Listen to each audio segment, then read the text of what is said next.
श्याम साहब, आपकी सरकार है महाराष्ट्र में महाविकास आघाड़ी की, और शहर औरंगाबाद में जो है मकान तोड़ने की बातें हो रही है, बुलडोजर चलाने की बातें हो रही है। क्या ये तवक्को रखना चाहिए सरकार से?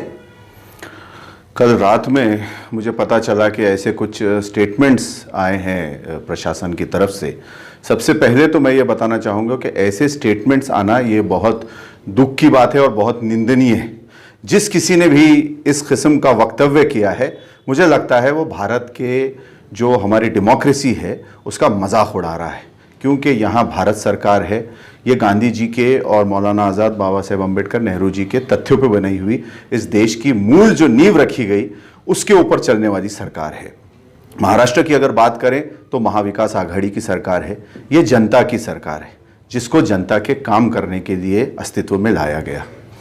ऐसे किस्म के स्टेटमेंट देना, ऐसा लगता है कि जैसे कुछ लोगों को ये गुमान हो चला है कि यहाँ फिर से ब्रिटिश राज आ गया है।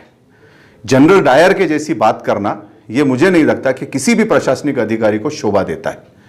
ये जो संकल्पना थी गुंठेवारी की, अगर इसकी स्पेसिफिक हम बात करें तो 2006 में जब हमारे महाराष्ट्र के मुख्यमंत्री हुआ करते थे श्री विलासराव देशमुख साहब, उनकी लाई हुई ये कंसेप्ट था कि 2002 तक के सारी बस्तियों को उन्होंने उसमें रेगुलराइज करने का उसमें ऑप्शन दिया था। उसमें ऐसा कोई टाइम लिमिट तय नहीं की गई थी।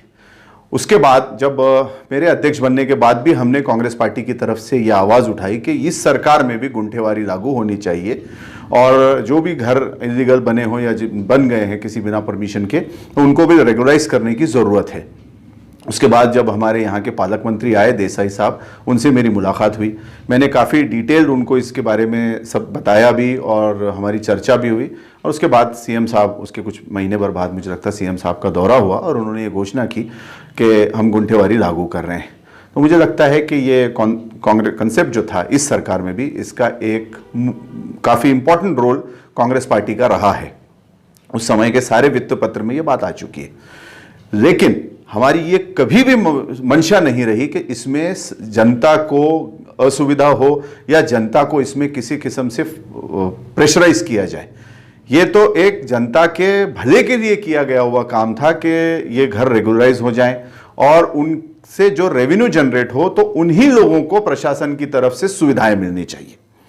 ये हमारी मंशा थी। अब इसमें ये कहां से ऐड कर दिया गया कि 31 अक्टूबर का और ये 1 महीने का, ये मुझे नहीं पता। मैं ये जरूर जानना चाहूंगा और मैं इसकी मालूमात बिल्कुल लेने ही वाला हूं। हमने मुख्यमंत्री साहब को पत्र भी लिखा है कि इस किस्म की भाषा करना ये हमारी सरकार के जो हमारे मान्यताएं हैं या जो मूलभूत हमारे तत्व हैं उसके खिलाफ है। और एक बात और है यहां पर कि जो लोग टैक्स भर रहे हैं शहर के अंदर, तो क्या प्रशासन उन सबको वो सारी सुविधाएं दे रहा है? तो क्या 1 महीने बाद में अगर यहाँ के लोगों को टैक्स जो पेयर हैं तो उन लोगों को अगर सुविधाएं नहीं मिलती, पानी की 9-9 दिन में पानी आता है, सड़कें सही नहीं है, तो क्या हमको अधिकारियों के घर पे बुलडोजर चलाना चाहिए? अगर इस किस्म की भाषा हुई तो कांग्रेस पार्टी उस हर बुलडोजर के सामने खड़ी है जो जनरल डायर की तरफ से आए जाएंगे। हमारा ये मानना है और ये मांग है कि जनता को कम से कम 3 से 4 महीने की मोहलत दी जाए ताकि वो थोड़ा पैसे का इसमें जुड़ा सकें। और अतिवृष्टि हुई भी है, लोगों के घरों में पानी भरा हुआ है। उसके बाद में हमने 10,000 करोड़ का पैकेज भी डिक्लेयर किया है, उसमें अर्बन एरियाज को इंक्लूड किया जाए, ऐसी कांग्रेस पार्टी की ही डिमांड थी, जिसमें हमारे मंत्री श्री विजय वडेट्टीवार साहब ने यहां पे डिक्लेयर भी किया पब्लिकली कि कांग्रेस पार्टी की डिमांड को देखते हुए हम अर्बन एरियाज को भी इंक्लूड कर रहे हैं कि शहरी भाग में भी जहां लोगों का नुकसान हुआ है उसको इंक्लूड किया जाए। एक तरफ तो हम लोगों को कंपनसेट कर रहे हैं, चलो अच्छी बात है, हम सरकार का इस बात में हम आभार प्रकट करते हैं, आभार उनको देते हैं कि आपने जो है तो लोगों की बात की। और दूसरी तरफ आप जनता से इतनी कड़क अपील करते हैं कि आप 1 महीने के अंदर सारा टैक्स भर दीजिए वरना घर टूट जाएंगे। ये बहुत दुख की बात है।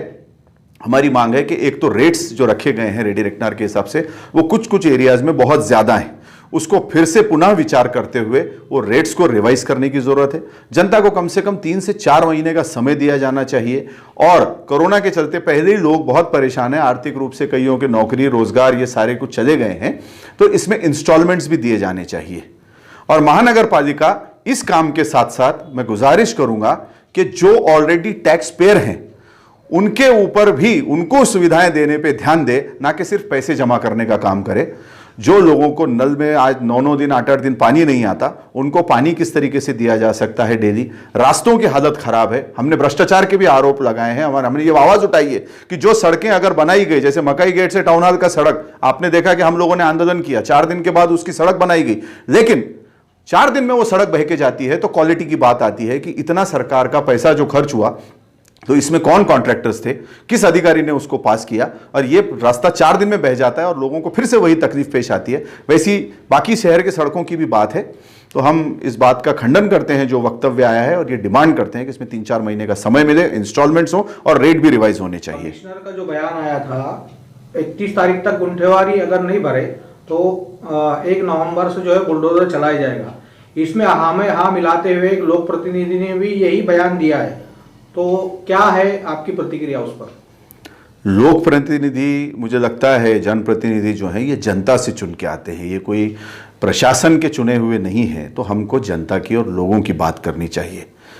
हमको इस वक्त ये समझना चाहिए, चाहे कोई भी हो, कि जनता परेशान है, उनके पास पैसे नहीं है, नौकरी नहीं है, लोगों के घरों में अभी हाल ही में पानी घुसा हुआ है बाढ़ के चलते, इसके चलते। तो हमको लोगों के लिए बात करनी चाहिए कि 3-4 महीने का उनको समय मिले, रेट्स भी रिवाइज हों और इसमें इंस्टॉलमेंट्स भी हों।